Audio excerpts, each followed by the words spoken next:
Hello friends, I welcome you all to this particular episode of Decoded. In this particular session, we will be talking about India's new Arctic policy or the new draft for Arctic policy. देखो Arctic region के बारे में आपने देखा होगा, ठीक है। Arctic region एकदम ice covered, snow covered region, आपके माइंड में एक इमेजिनेशन आती है, ठीक है। और आर्कटिक रीजन जो है वो दुनिया भर में एक बड़ी इम्पॉर्टेंस होल्ड करता है। उसकी एक बहुत बड़ी वजह, एक तो एक मिनरल रिच रीजन है, दूसरी बात दुनिया भर की बहुत सारी शिपिंग लेन्स उसके आसपास से गुजरती है, और तीसरी बात कि ऐसा एस्टिमेशन है कि बाय 2050 ये पूरी तरीके से आइस से फ्री हो जाएगा। तो उसके बाद ये एक बहुत बड़ा जोन होगा और एक बहुत इंपॉर्टेंट जोन होगा। इसीलिए दुनिया भर की कंट्रीज़ यहाँ पर रिसर्च करना चाहती है, दुनिया भर की कंट्रीज़ इसे एक्सप्लोर करना चाहती है और इंडिया भी उसमें से शामिल है। तो हाल ही में अभी एक नई आर्कटिक पॉलिसी इंडिया ने इंट्रोड्यूस की है। Ministry of earth sciences came up with this Arctic policy. इसका टाइटल है India and the Arctic, building a partnership for sustainable development, ठीक है। पॉलिसी 6 सेंट्रल पिलर्स पर है। यहाँ पर हम क्या करना चाहते हैं, यहाँ आर्कटिक में हम रिसर्च करना चाहते हैं, हम क्लाइमेट चेंज के ऊपर काम करना चाहते हैं, हम यहाँ पर इकोनॉमिक और ह्यूमन डेवलपमेंट पे काम करना चाहते हैं। जैसा मैंने कहा, शिपिंग रूट्स यहाँ से गुजरते हैं, तो ट्रांसपोर्टेशन एंड कनेक्टिविटी पर हम काम करना चाहते हैं। और यहाँ पर हम इंटरनेशनल कोऑपरेशन, मल्टीपल कंट्रीज़ मिलकर रिसर्च कर सकती हैं और हमारी अपनी कैपेसिटी बिल्डिंग भी यहाँ पर हम करना चाहते हैं, ठीक है।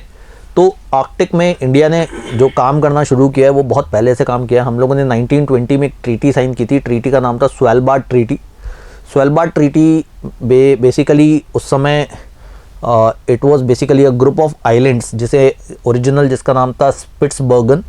तो स्पिट्सबर्गन जो था उसको नॉर्वे की टेरिटरी माना गया था इस ट्रीटी के थ्रू। नॉर्वे की राइट्स उस पर एस्टैब्लिश किए गए थे और जो भी सिग्नेटरीज थे उनको कुछ कमर्शियल बेनिफिट्स दिए गए थे। They were given equal rights to engage in commercial activities on this islands. India was a signatory to this treaty called Svalbard treaty. तो वहाँ से हमारा आर्कटिक का एक्सपोजर शुरू हुआ था। लेकिन अगर हम कहें कि हमने अपना पहला साइंटिफिक एक्सपीडिशन कब भेजा, तो 2007 में हमने अपना पहला साइंटिफिक एक्सपीडिशन वहाँ भेजा था। फिर 2014 और 16 में हमने अपनी लेबोरेटरीज़ वहाँ पे एस्टैब्लिश की। 2014 में हमने एक ऑब्जर्वेटरी एस्टैब्लिश की थी कोंग्सफोर्ड जॉर्डन में, और एक एटमॉस्फेरिक लेबोरेटरी एस्टैब्लिश की थी हमने ग्रूवेबर्डेट में, ठीक है, 2016 में। 2013 से हम एक ऑब्जर्वर नेशन भी है आर्कटिक काउंसिल में। आर्कटिक काउंसिल में 13 ऑब्जर्वर नेशंस हैं और 8 मेंबर्स हैं। तो उन 13 ऑब्जर्वर नेशंस में हम भी हैं। इसके अलावा ऑब्जर्वर नेशंस में फ्रांस है, जर्मनी है, इटली है, जापान है, नीदरलैंड्स है, चाइना है, पोलैंड है, साउथ कोरिया है, स्पेन है, स्विट्जरलैंड है और यूके भी है। 8 मेंबर कंट्रीज़ जो आर्कटिक रीजन की मेंबर कंट्रीज़ है वो आर्कटिक काउंसिल की मेंबर कंट्रीज़ हैं, ठीक है। इनमें आप देखोगे डेनमार्क है, कनाडा है, फिनलैंड है, आइसलैंड है, नॉर्वे है, स्वीडन है, रशिया है और यूएसए है, ठीक है। आर्कटिक काउंसिल है क्या? It's a inter governmental forum जो 1996 में ओटावा डिक्लेरेशन से बनी थी। इसका आइडिया आर्कटिक कंट्रीज़ के बीच में कोऑपरेशन बढ़ाना है, ठीक है, so that they can basically promote the coordination and cooperation between the Arctic states and the Arctic inhabitants, जो वहाँ पे लोकल कम्युनिटीज़ हैं उनके बीच में भी।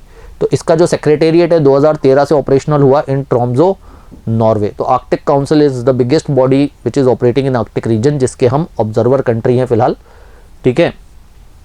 तो इंडियन गवर्नमेंट बेसिकली इस पॉलिसी के थ्रू अचीव क्या करना चाहती है, आर्कटिक पॉलिसी के ऑब्जेक्टिव्स क्या है। यहाँ पर हम अपने एग्जिस्टिंग फैसिलिटीज़ को स्ट्रेंथन करना चाहते हैं। जैसे हमारा हिमाद्री आर्कटिक स्टेशन है स्वेलबार्ड में, उसकी कैपेसिटी बढ़ाना चाहते हैं। इसके अलावा हम इंडियन रिसर्च को अलाइन करना चाहते हैं इंटरनेशनल प्रायोरिटीज़ के साथ, यानी दुनिया भर में आर्कटिक को लेकर के क्या एक्सपेक्टेशन है, हम अपने रिसर्च को उस लाइन पे लेके आना चाहते हैं। इसके अलावा हम स्पेस टेक्नोलॉजी का भी इस्तेमाल करना चाहते हैं आर्कटिक रीजन में रिसर्च करने के लिए। इसके अलावा क्लाइमेट चेंज, जैसा मैंने कहा कि क्लाइमेट चेंज को ऑब्जर्व हम करना चाहते हैं। इसके अलावा हम ये देखना चाहते हैं कि जो ग्लेशियर्स मेल्ट हो रहे हैं आर्कटिक रीजन में, उसका इम्पैक्ट शिपिंग रूट्स पर क्या पड़ेगा, क्लाइमेट चेंज पे क्या पड़ेगा, एनर्जी सिक्योरिटी पे क्या पड़ेगा और मिनरल वेल्थ पे क्या पड़ेगा। इसके अलावा पोलर रीजन्स और हिमालयाज़ के बीच के कॉरिलेशन को भी हम एक्सप्लोर करना चाहते हैं और बाकी कंट्रीज़ के साथ अपनी पार्टनरशिप को भी आर्कटिक में हम एनहांस करना चाहते हैं, ठीक है। जैसा मैंने बताया कि सबसे बड़े बेनिफिट्स आर्कटिक रीजन में क्या है कि ये मिनरल रिसोर्सेज में तो रिच है ही, इसके अलावा यहाँ पर से काफ़ी इंपॉर्टेंट शिपिंग रूट्स जो हैं वो यहाँ से गो थ्रू करते हैं।